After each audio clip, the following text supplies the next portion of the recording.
revelation is here about Irene and Erza's history, alongside with the origin of Dragonslayers, the creation of Acnologia, how Natsu and everyone exactly got their powers in the first place, and it was all thanks to one woman, and that was the queen and mother of all Dragonslayers itself, and that is Irene Birth.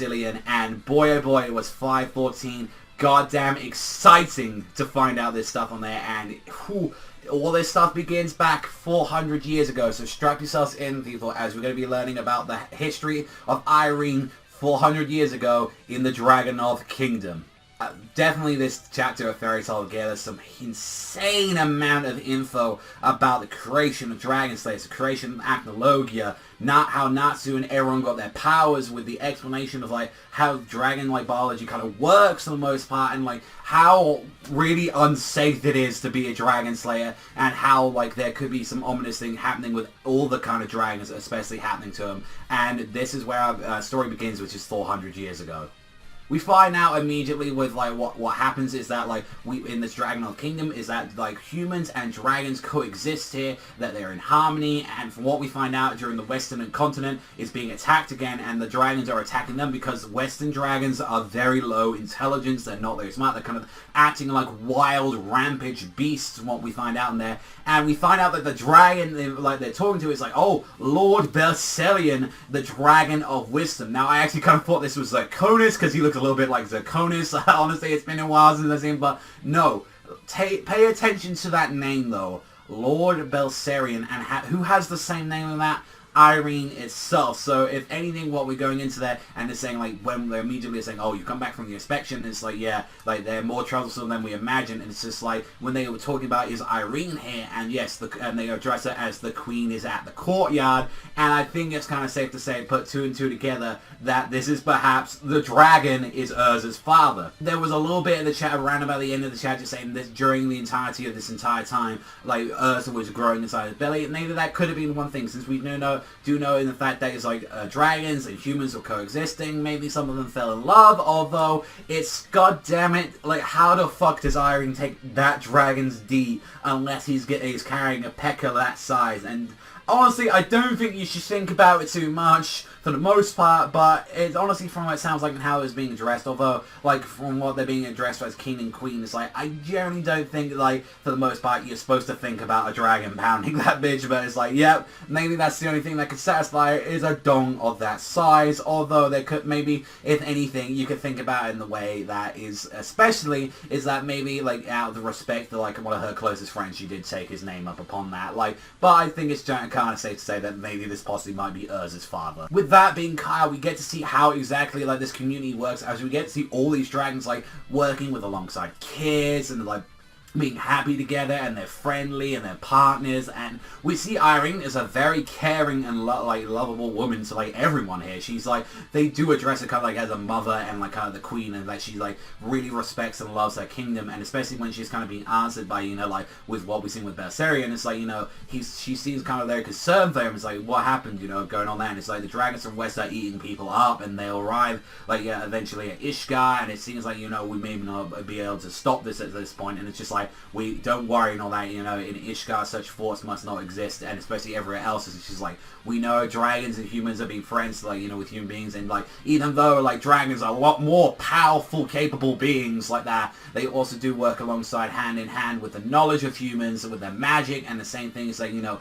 humans and dragons can coexist, and even with like Lord Bercelion is like, I'm gonna like vow to you and all that, like I will like, you know, protect the humans, as he had a vow many like years ago that like actual human beings were able to protect him, and it was just like, oh, well, when the dragons cross the sea and all that, will the relationships be broken? And that is the creation of the Dragon Festival. That's what people know as the Dragon King Festival began, because it was a war that began because of the kindness of dragons. It was like, that's the reason, and they were protecting human beings, and it was like, dragons are always been kind of like branded as like they're just insane monsters, and not a lot of them had hearts apart from like E.N.D and the others. And it's like, no, this festival began in the first place because of the dragons actually standing up for humanity, and it was like, no, we've actually coexisted with them, we care for them, we're not going to let this happen. And especially was like, when Erza was saying, how can this be 400 years ago, and with appearance like that, and it's just like, I'm going to tell you about that part incessantly, and I was like, oh, what's as well, you too, small dragon slayer, you want to know about this. As you see that, you know, in the country, like, you know, it was a friendly country, and it's like, at this time, they wanted to help the dragons, and Irene came up with enchanting magic for this certain part. Even by using a small, like, wooden rod for the most part, was she able to, like, enchant and break a sword, and it's just like, what, Queen, what is this? And it's like, we're going to use this, like, it's a temporary enchanting ability, and it's like, we can strengthen the dragons, and we can win this war, we can help them, and unfortunately, it was just a numbers game at the end of the day. They were losing this war. There were too many of the Western dragons had grown, and even in Ishgard, the more upsetting thing was like in Ishgard, there were dragons that didn't want to coexist with the human beings, like, and it was just so bad. It's like pretty much you couldn't get much help from Ishgard. Maybe a few of them, maybe like E.N.D wanted to help, and some of those dragons, but it's like not every single one of them. Like we kind of see with like, especially even though we brought back like from what we saw like with the Lord Desirian dragon, it's like Zirconis was one of those guys where it's like, I don't care. I don't give a fuck. Fuck human beings. They're pieces of shit. I don't care what we're going to do. They're the weaker human beings, especially what we've seen of other dragons from this time. So like, not every single one had this kind of faith, so it was like only a few certain ones, like what we saw with E.N.D or Atlas Flame, like only a few of them like were only kind of gonna back up, but especially some of them just did not care at that point. And like from what we saw, like Basarian was like on the front lines. He was taking mad damage. He had the shit kicked out of him. And he's just like, my will to protect humanity is never going to change. And no matter how many of my brothers are going to die, I vow to protect you, Irene. She's like, stop doing this though. You know, even if I have to risk my own life, and like I'm going to, you know, pay my debt like that the humans did to me, you know, in the previous generations. And I was like, I'm going to do that. And then Irene's like, no, I'm going to fight with you. Let me fight by your side. It's like, how? Like, what can you do about this? Like, you know, a human, you know, you're a human at the end of the day, not dragons. Like, dragons have this sheer willpower. Like, I know humans have pretty got strong magic, but that's not enough to take out a dragon, and this is where she comes up with the idea, what if you enchanted me with your dragon power, and we combine my enchanting power alongside of you, giving us the concept of dragon powers, like of what the Dragonslayers are. It's like, you know, if we infuse this and all that, the power to fight evil Dragonslayers, like, you know, all this and all that, we can slay the dragons, and hence Dragonslayer magic was born into the world of Fairy Tail.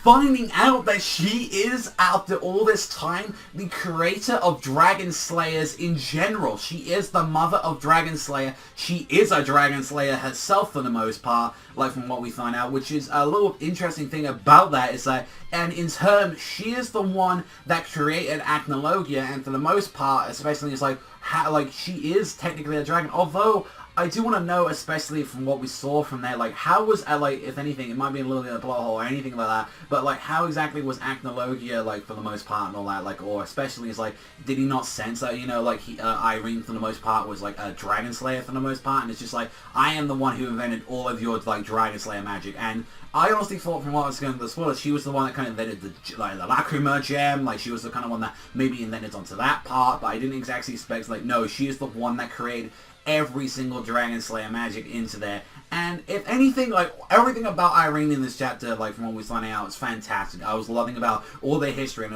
it's gone back, we said this so many times, Fairy Tail is, like, really goddamn good when he gives us, like, background and history about some certain characters, and especially Irene, I think it's safe to say, like, with everything in this chapter and a lot more, she is the best spring out of all of them. She's had the most, like, you know, in-depth, like, history. A lot of them have just kind of been like, oh, I'm a villain, screw you. I think Shoni is safe. And honestly, like, everything was good about this chapter, although it did feel like a very weird cutaway to see Natsu and Lucy naked for the most part. So it was like, yeah, you parents, like, guys, like, go absolutely ape shit on that. Like, you know, the two are fighting, you know, kind of being together, although Lucy's just needs to warm Natsu up for the most part. And I bet, you know, if he sees that shit and he wakes up to that, like, a normal human being would probably pass out again out of the blood nose, just the blood flowing out their nose. Like, that's too much, guys. Way too much of that. And I'm glad at least in that, like, Natsu's kind of keeping up to date with this because Anna knew about this as well, and she was, like, invented by the person known as Irene. She was able to hear about this, and Natsu's journey around about his history is kind of coming around about the end, so he's kind of keeping in the loop for the most part with everything. It's just like, with this, we was able to do this. Many Dragonslayers were born, and it was like, you know, able to tip the scales in our favor. However, there are a lot of side effects with actually having, you know, dragons, like power dragons running inside a human body. Like humanity is not supposed to take the like whole power of Dragonslayers, and this is the thing. There is especially 3 consequences to being like having this power injected into you, and especially will go kind of the order of concerning for these ones, and especially is the first one, which is due to the fact of the lack of synchronization, and also as well the sight and human perception is just pretty much off, like powered and all that. It's not so like your senses and all that are just going nuts, and hence this causes extreme motion sickness. So it's like the whole motion sickness about dragons actually got explained about it, and it's like it's kind of weird because the whole thing came in the first place where it's like here it's just like I have a friend who has motion sickness, and he's kind of explaining it like in a way in the series like, no, this is how it actually comes to pass. Alongside that, those who weren't able to actually control it, it became ferocious, which kind of might lead up to the Acnologia thing as well. That Acnologia, although was a dick in general, he bathed in so much dragon blood from both sides, they pretty much became crazy. Maybe he did control it after a while, but this might be explaining something about Acnologia as well, is that he just, at first, he wasn't able to control it, and he just went insane. So there was like a huge bunch of backsides, and then the third part, which is the last stage of like the transformation of the Dragonslayer, is becoming into a dragon and changing into it. It's like the dragon seed that is growing inside of you, inside a human body, as we see right at the end of the chapter, Irene's face is changing into Dragonslayer. Like, that right there is already the confirmation. Irene herself is a Dragonslayer. She was already in there. Now, the question is, though, we don't know what kind of Dragonslayer she was, since we only know about Lord Bessarion, that he was the Wisdom Dragon, so in turn, you could actually say maybe she was a Wisdom Dragonslayer. It seems a little bit weird on there, although it makes sense of the whole kind of, like, witch attire that she's going for. Like, she's just extremely smart. She knows about a lot of shit, like, going into it. And then, generally, when we found out, like, during this time, is that Erza was growing inside of, like, like her belly during all this. Like, so she was already pregnant during this time. And there's a lot of things to just come out of this chapter with what we're going in. And just to say that, just kind of recap some of that stuff that we learned about. We found out about, like, Irene learning about the Dragonslayer. We found out that she was the one that engendered, like, enchanting magic. We could kind of go back to Erza in some ways.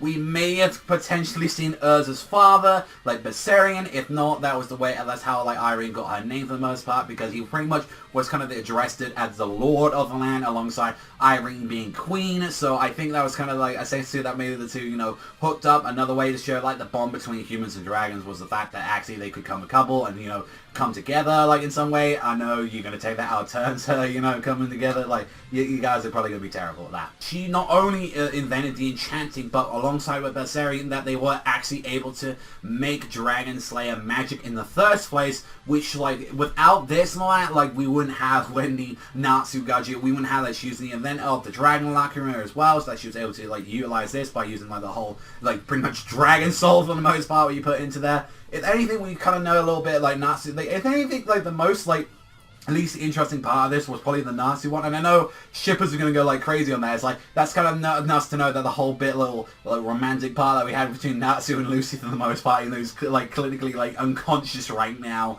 and like he's pretty much not going to give a fuck and all that for the most part, is that was the least interesting part about the chapter for the most part. And I feel like it kind of took away from a little bit, even though we had to see Natsu like, you know, and Lucy naked for the most part. I feel like that kind of takes away from a kind of fantastic chapter that this was. And the fact is that we know that Irene is turning into a dragon, and if anything, if she didn't go through the like the actual like whole like eclipse portal itself, this kind of might explain how Irene was able to keep her youth for the most part, and especially as well how she was able to survive for these 400 years. It's because that she was actually becoming a dragon, and if we clearly know from that, like what we're seeing for 4 years, although like dragons like age, like the dragons they seem to like age a little bit differently for the most part, that might actually explain that they might actually keep their youth for the most part, because they are got these ancient beings that have been alive for hundreds of years. Like clearly from what we've seen from like what like Acnologia was, Acnologia, I bet you didn't go through an eclipse wall and he's survived this entire time, and Acnologia for the most part still looks like he's about like 30 years old. Like he probably looks around about the same age that he was when he became the Dragon King himself. Although there is still the possible option that she did go into there, because then that adds into the most interesting and more like, you know, questionable thing about what about Erza's entire tie into this, and that's the fact is like, what like Erza, she couldn't possibly survive 400 years without knowing information, or at least turning into like what she possibly is, like 20 years old now at this point. And the question is that maybe did she send Erza through the eclipse portal because maybe if for the most part she's like, she actually does know she's not known to Anna, because Anna was able to learn about this. Like, how exactly was Anna Heartfilia able to learn about this information? And maybe one of the questions was that like maybe she asked personally, like she was able to meet Anna at one point. It's like, please take my baby away from this. I don't want my baby to being affected by the war. Maybe something like that happened. The question is like Erza and especially her magic as well relates a lot back to the actual enchanting magic. And this whole part of the entire bit about Erza and the enchanting thing, I'm not going to take full credit for that. I forget the guy's name. He sent a very interesting like a whole theory about this a very long time ago. So everything else, I'm pretty much, that's my assumption. That's all on me. This one, completely not. I'm being completely honest about you because I don't want to rip this guy's work off, because like it was a really goddamn interesting. And sorry I cannot remember the guy's name about this. I am so sorry.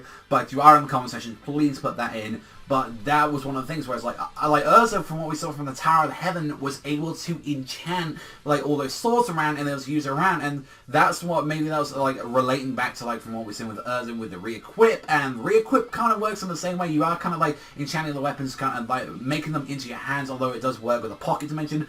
If anything, I do believe, and this is my only thing, is that it does like kind of differentiate from it a little bit, but I do believe it's from like the same magic, like how the one magic was the beginning of all magics and they all split off. I believe this was a branch of like enchanting magic, that like a whole thing of that. It went into the enchanting, which also as well went to Wendy, as Wendy is able to enchant things with like her Dragonslayer powers, going into that, and then alongside with Erza. So I find it interesting that just Irene's entire like magic for the most part, and her being the queen of Dragonslayers, not only was the one that was able to like make Dragonslayers in general, but if anything, this kind of might lead up to Wendy's powers as well being originated as well, since that's what Wendy is. And it's like, you are an enchanter for the most part, you are a support character, and this is what Irene really is. And it's like seeing how powerful Irene has got on in the future, the fact that she was able to make swords for the most part into actual human beings that actually gave people challenges, like that's how strong she's coming in all these years. And now next chapter, I really want to know about 515 a lot now, because the next chapter is being called I Am You, You Are Me. That really, really excited that now, because we already heard her say that before. I am you, you are me. Like the whole thing when we first found out about that, kind of the truth about them, and now we know about this, and just, I need to know about you guys in the comment section down below. What do you think? Do you genuinely think Lord Bessarion is Erza's father? Do you genuinely think about that? Also, what do you think that she is thanks to her, she was able to save a lot of innocent people's lives. She did do it for the good of her kingdom and the good of everyone, but she was the one that made the Dragon King Acnologia for the most part. It was thanks to her that one of the most vicious creatures in all existence was able to be created. So I'm genuinely curious to see. And also as well, what do you think about the whole Erza thing? Do you think like actually at this point Irene was able to get in contact with like Anna at some point? Maybe she was able to convince her to send her through the Eclipse portal. Genuinely want to see what you think about that. Like there's so much in this chapter. Like just to the actual whole viciousness, like just of this chapter, where it's like there's a lot of things about this, and generally like how do you think, if anything, was Irene able to stop the whole her face like pretty much turning into a dragon? Like how do you think she was able to stop that for the most part, or just keep it to herself? Like I'm generally looking forward to seeing what you guys think in the comment section down below. And if anything, for like the most part, like going into it, is that maybe this was the way how they were able to deal with it, like to stop them being transformed into dragons, as we saw for the most part, like with the whole souls of them preventing it. Maybe this is something that Bessarion had to do as well. Maybe Bessarion died and he was like, I'm going to insert my soul into Irene so she doesn't turn into a dragon, and this is the only way pretty much to handle it in the most part. They're just like, there's so much that we need to see into the next parts of the chapter, and who knows and all that. Technically we might actually see, like Erza might have a chance to see like Irene so that she is defeated at some point. Maybe that might like be something that happens, but in general, what do you think about that, and how insane Irene's arsenal is for the most part, that she is able to like be the pinnacle like from like of using Dragonslayer magic alongside with enchanting magic and just so much more from what we're seeing from there. And just generally I love this chapter. I absolutely love it. I think if anything this is like one of the best chapters of Fairy Tail this year, finding out about a lot of this stuff. And like I said, Fairy Tail has like when it really wants to, it can really step itself up. The only thing that stopped it from being completely absolutely fantastic top to bottom, I think honestly, was just how like inappropriate to like it was kind of not needed for the most part, the like whole Lucy being naked thing. But I know you parent guys and all that want that so much, so I'm a little bit like, let it slide with you guys, but I don't think she had to be naked for the most part. I think it was kind of like, hey, here you go, have some boobs on there, and like, Natsu and Lucy, guys, can just enjoy yourselves with that. Honestly, we've gone a lot, long enough with this, whole video itself. We talked to the fucking brim, infinity, and back, and this was a long one. This was a long one, and I think, this chapter deserved it, because there was so much. There was utterly just, that's the point. There was too much content at the end of this, that a lot of things that we've wanted to know throughout the entirety of the series has finally been addressed. And for you people that kind of wanted a 5-minute video about this, I am sorry, I am not the person to come for, especially for this, but generally, yeah, just wow, wow, wow. Amazing, fucking amazing chapter. Irene is easily up there with my favourite Spriggans. There wasn't really much of the ladder pillar to go up there. It was honestly between her and August, and then maybe Harley at the third, there, but that was exciting, and I love it that she's now become the most interesting character in this entire arc, just because of her entire origins. And just let me know, guys, what you think, because that is just so much. That is all though from me. Thank you for staying this long, ladies and gentlemen. Thank you for getting everything you need to know about Fairy Tail. If you loved this video as much as I did love recording it, then you hit that like, you hit that subscribe, all the beautiful shit above. That is all. Thank you, and I'll see you guys next time.